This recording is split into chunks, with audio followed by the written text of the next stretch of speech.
హనుమంత్ రెడ్డి గారు ఒక్క ప్రశ్న. ఇప్పుడు ఏదైతే డిస్కషన్ జరిగిందో జగన్మోహన్ రెడ్డి గారికి సన్నిహితంగా ఉండేటువంటి కడప జిల్లాకి చెందినటువంటి ఒక ఎమ్మెల్యే తోటి జగన్మోహన్ రెడ్డి గారు నీ పరిస్థితి ఏం బాగలేదు, సర్వేలన్నీ చూశాను అని చెప్పేసి మాట్లాడినప్పుడు నీ పరిస్థితి బాగుందా, అదేవిధంగా నువ్వు పరిపాలన చేతగాక మాకు అభివృద్ధి చేసేటువంటి అవకాశం ఇచ్చావా, నిధులు ఇచ్చావా అని ఆ ఎమ్మెల్యే అన్నట్టు ప్రచారం జరుగుతుంది. దాంట్లో వాస్తవాలంతా ఇప్పుడు రఫీ గారు చెప్పారు కదా, పేపర్లో చదివాను, కొట్టబోయాడు జగన్మోహన్ రెడ్డి గారు ఆ ఎమ్మెల్యేని, వైవి సుబ్బారెడ్డి గారు ఆపారు అని. జగన్మోహన్ రెడ్డి గారి మీద ఇట్లా అసత్య కథనాలు వేసి దాన్ని చూసుకొని ఆత్మ లోపల నవ్వు వాళ్ళు ఏంటంటే ఆనందపడతా ఉంటారు. జగన్మోహన్ రెడ్డి గారి ప్రతిరోజు నేను చెప్పాను 2009 నుంచే ఇలాంటి కథనాలు రాస్తూనే ఉన్నారనే విషయం. కడప జిల్లాలో నాకు తెలియని ఎమ్మెల్యే లేరు. జగన్మోహన్ రెడ్డి గారి పట్ల అందరూ కూడా చాలా సహృదయమైన భావంతో ఉంటారు. ఇటువంటి విషయం జరిగే అవకాశమే లేదు. అలా నేనేమంటున్నా అంటే జగన్మోహన్ రెడ్డి గారు మేము అడుగుతా ఉన్నాం, అయ్యా నేను చేసిన 2019 నుంచి 2024 వరకు నేను చేసిన అభివృద్ధిని చూసే ఓట్లు ఏమని అడుగుతా ఉన్నారు. గతంలో చంద్రబాబు నాయుడు గారి పాలనకు నా పాలనకు చూసుకొని ఓట్లు ఏమని అడుగుతున్నారు. మేము అభివృద్ధి చూసుకొని ఓట్లు ఏమని అడుగుతా ఉంటే ఎవరో ఒక వ్యక్తి వచ్చి అభివృద్ధి చేశారా, ఎవరు చేశారా, కడప జిల్లాలో ఏం అభివృద్ధి జరిగిందో ఏం జరిగిందో నేను చూపిస్తాను. నేనేమంటా అంటే దమ్మున్న ఛానల్ కదా ఆంధ్రజ్యోతి ఛానల్, దమ్మున్న ఛానల్, చాలా నికార్సైన ఛానల్. ఆంధ్రజ్యోతి పత్రికలో ఆ పేరు రాయి, తప్పేముంది? అంత మాట్లాడిన వ్యక్తి పేరు రాయించుకోకుండా ఎందుకుంటాడు అంటే అసత్య కథనం అని వాళ్ళు చెప్పకనే చెప్పినట్టుగా ఉంది. దాన్ని రాసి దాన్ని మీడియాలో పెట్టుకొని సోషల్ మీడియానో లేకుంటే కొన్ని రకాల ఇలాంటి రఫీ వాళ్ళు అలాంటివి చదువుకొని ఇలాంటివి వస్తూ ఉంటారు. కాబట్టి ముందు తెలుసుకోవాలా, నిజాలేంటో తెలుసుకొని నిజాల మీద మాట్లాడితే మంచిదే. అటువంటిది జరగలేదు. జరగని అంశాన్ని కూడా జరిగినట్టుగా పేపర్లో రాసుకొని దాని గురించి ఏదైతే ఇప్పుడు మాట్లాడుతున్నారో వాళ్ళ విజ్ఞతకే వదిలేస్తాను. ఏం చెప్తా ఉన్నారు, శర్మిలమ్మ గారి గురించి ఎవరు కూడా తప్పుగా మాట్లాడాల్సిన అవసరం లేదు. శర్మిలమ్మ గారు ఒక లైన్ ఉండండి. శర్మిలమ్మ గారు ఒక లైన్ తీసుకొని కాంగ్రెస్ పార్టీలో చేరి కాంగ్రెస్ పార్టీ కోసమో లేకుంటే తెలుగుదేశం పార్టీకి అనుకూలంగానో ఇంకొకరికి అనుకూలంగానో పనిచేయడానికి వచ్చారు. పని చేసుకోమని చెప్పండి, మాకు ఎటువంటి ఇబ్బందులు. ఇలాంటి వాళ్ళని ఎంతమంది తీసుకొచ్చి ఏం చేసినా జగన్మోహన్ రెడ్డి గారు ప్రజలు ఓట్లేయాలా, ప్రజలు ఓట్లేసి మళ్ళీ గెలిపించుకునేదానికి అన్ని రకాల. హనుమంత్ రెడ్డి గారు జగన్మోహన్ రెడ్డి గారు సిద్ధం అనేటువంటి ఒక నినాదాన్ని పిలిపించారు. ప్రతి ఏరియాలో ప్రతి నియోజకవర్గంలో సిద్ధం అనేటువంటి ఒక పోస్టర్ తెలిసి, అంటే దేనికి సిద్ధం? ఏమంటానంటే మేము ఎలక్షన్లలో సిద్ధంగా ఉన్నాం. ఎలక్షన్ లో 2024 ఎలక్షన్ లో ముఖ్యమంత్రి అయ్యేదానికి సిద్ధంగా. అంటే 170 స్థానాలు ఇన్ఛార్జీలు ఇవ్వలేదు, ఇంకా 3-4 విడతలేని అనుకుంటా రిలీజ్ అయింది. అన్ని కాకుండా ఎట్ట సిద్ధంగా ఉన్నారు అంటే నేనేమంటానంటే మా 175 మంది ఎమ్మెల్యేలను గెలిపించుకోవాలనే మా జగన్మోహన్ రెడ్డి గారి ఆకాంక్ష. 25 మంది ఎంపీలను గెలిపించుకోవాలని మా ఆలోచన. మిగతా ప్రతిపక్షంలో ఉండే వాళ్ళ మాదిరి కాదు కదా. ఇందాక మా రఫీ గారు ఒక మాట అడిగారు, సునీతమ్మ గారు కొన్ని క్వశ్చన్లు వేశారు, దస్తగిరి వెనకలు ఎవరు ఉన్నారు, లేకుంటే ఇంకొకరు ఎవరైనా మొద్దుసీన ఎవరో కత్తి సీన్ గురించి ఏదో కోడి కత్తి సీన్ గురించి మాట్లాడారు.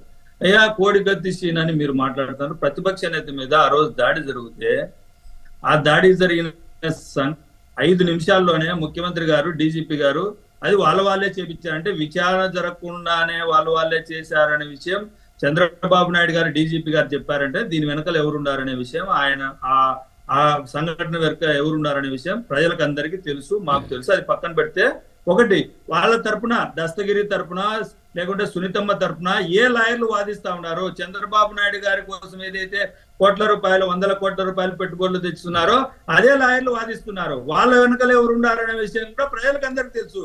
మనం ఏం మాట్లాడతామంటే ఎంతసేపు జగన్మోహన్ రెడ్డి గారిని ఏదో ఒకటి ఆపాదించాలి. వివేకానంద రెడ్డి గారి మర్డర్ జరిగింది ఏ టైంలో? చంద్రబాబు నాయుడు గారు ముఖ్యమంత్రిగా ఉన్నప్పుడు. ఏదైతే జగన్మోహన్ రెడ్డి గారి మీద ఎయిర్పోర్ట్ లో దాడి జరిగింది ఎప్పుడు? చంద్రబాబు నాయుడు గారు ముఖ్యమంత్రిగా ఉన్నప్పుడు. వాళ్ళు ఏమన్నా ఆ రోజు ఏమన్నా కోడిగుడ్డు మీద ఈకలు ఏమన్నా పెరుగుతారు? హనుమంత్ రెడ్డి గారు ఒక్క నిమిషం. హనుమంత్ రెడ్డి గారు రాజశేఖర్ రెడ్డి గారి ఇలాకాలో పులివెందుల్లో రాజారెడ్డి గారి ఇలాకాలో వారి కుటుంబ సభ్యుల మీద కత్తి దూసే ధైర్యం నాకు తెలిసి ఈ దేశంలోనే ఎవరికి లేదు.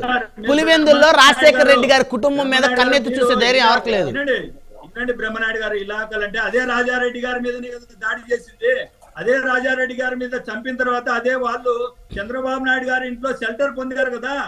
దీని గురించి కూడా సమానం. అదే రాజారెడ్డి గారి మీద దాడి చేసిన వాళ్ళు అదే చంద్రబాబు నాయుడు గారి ఇంట్లో కూడా దాచిపెట్టుకొని అక్కడే ఉన్నారు కదా. ముఖ్యమంత్రిగా ఉన్నటువంటి చంద్రబాబు నాయుడు గారి ఇంట్లో షెల్టర్ ఉన్నారు కదా. మరి దానికి కూడా సమానం చెప్పండి. ప్రతిసారి ఏదో ఒకటి చిన్న లాజిక్ మాట్లాడి దీన్ని ఎలా చేస్తారంటే, చేశారు దస్తగిరి అనే వ్యక్తి నేనే చంపానని చెప్పాడు. అదే దస్తగిరిని ఎవరు కాపాడుతున్నారు? సునీతమ్మ గారు కాపాడుతున్నారు. తండ్రిని చంపిన వ్యక్తిని ఎవరు కాపాడాల్సిన అవసరం ఏముంది అంటున్నా. దస్తగిరి ఎందుకు కాపాడుతున్నాడు? దస్తగిరిని ఎందుకు సునీతమ్మ గారు కాపాడుతున్నారు? దస్తగిరి వెనకాల ఏదైతే తెలుగుదేశం పార్టీ లాయర్లు ఎందుకు వాడిని బయటికి తీసుకురావాలని ప్రయత్నం చేస్తా ఉంటారు? దీనికి సమాధానం చెప్పమని చెప్పండి. సునీతమ్మ గారి తరఫున ఎందుకు తెలుగుదేశం పార్టీ లాయర్లు వాదిస్తా ఉంటారు? దానికి సమాధానం చెప్పమని చెప్పండి. తప్పుడు మాటలు మాట్లాడుతూ ఏదో ఒకటి బురద చల్లితే సరిపోతుంది. బురద చల్లారు. ఇందాక ఒక ఎమ్మెల్యే గురించి బురద చల్లారు. నేను చెప్పాను, వివరంగా చెప్పాను. బురద మీరు చల్లకుండా ఉండే చాలు, పక్క పార్టీ వాళ్ళ మీద మీ మీద ఎవరు చల్లుతారు సార్ బురద? వినండి సార్ బ్రహ్మనాయుడు గారు, మీకు ఎలా అనిపిస్తుందంటే నేను వివరణ ఇచ్చాను. అయ్యా ఆంధ్రజ్యోతి పేపర్ లో దమ్మున్న ఛానల్ కదా, దమ్ముంటే వాళ్ళ పేరు రాయి అంటున్నా. పేరు రాయకుండా ఎవరో ఒకరి మీద నేను కూడా మాట్లాడితే ఎలాగా? ఎవరో ఒకరు చెప్పారు వాళ్ళు ఇదన్నారు వీళ్ళు ఇదన్నారు అనే విషయం తప్పుడు మాటలు మాట్లాడితే ఎలాగా? వాళ్ళు రాసిన కథనంలో 2 రోజుల ముందర అన్నారు. 10 రోజుల నుంచి మా కడప జిల్లా నుంచి ఏ ఎమ్మెల్యే కూడా కలవలే. మరి కలిసినారని మీరు ఏదైతే రాస్తున్నారో తప్పుడు మాట కాదా? తప్పుడు మాటలు మాట్లాడుతూ తప్పుడు కథనాలు రాస్తూ దాన్ని డిబేట్ లో పెట్టుకొని మాట్లాడతా ఎలాగ సార్? తప్పుడు అని చెప్తున్నాను. నేనేదైతే ఇందాక వివేక్ గారు ఒక క్వశ్చన్ వేశారు, శర్మిలమ్మ గారి గురించి మేము ఎక్కడ ఆమె ఇంటి పేరు మాట్లాడినచ్చం గానీ ఆమెను ఎక్కడ తప్పుగానో ఇంకొకటో మాట్లాడలేదు. మీరు మీ నాయకుడైనటువంటి పవన్ కళ్యాణ్ గారి భార్య అయినటువంటి రేణుదేశాయ్ గారి గురించి ఆమె విడాకులు ఇచ్చిన తర్వాత పవన్ కళ్యాణ్ గారి గురించి కొన్ని మాటలు మాట్లాడిన తర్వాత జుగుత్సాకరంగా ఆమెనే మాట్లాడి ఏడ్చింది. మీరు ఈ విధంగా ఉన్నారు, మీ చెల్లెల్లో మీ అక్కనో ఇదే విధంగానే పెళ్లి చేసుకొని వేరే వాళ్ళతో పిల్లల కంటే మీకు అలాగే ఓకే అయితే నేను కూడా ఓకే అన్న విషయాన్ని మీరు గుర్తుంచుకొని మాట్లాడండి. మీరు ఆమె పట్ల ఏ విధంగా ప్రవర్తించారు, ఏం మాట్లాడారు అనే విషయం మీకు తెలిసింటే మాట్లాడండి. మేము ఎక్కడా కూడా శర్మిలమ్మ గారి గురించి కానీ మహిళల గురించి కానీ తప్పుగా మాట్లాడే అవకాశం కానీ అవసరం కానీ మాకు లేదు. మేము జగన్మోహన్ రెడ్డి గారి ప్రభుత్వాన్ని చూసి ఓట్లేమని అడుగుతా ఉన్నాం. మీ మాదిరిగా చంద్రబాబు నాయుడు గారి పల్లెకినో లేకుంటే ఇంకొకరి పల్లెకినో మోయడానికి రాలేదు.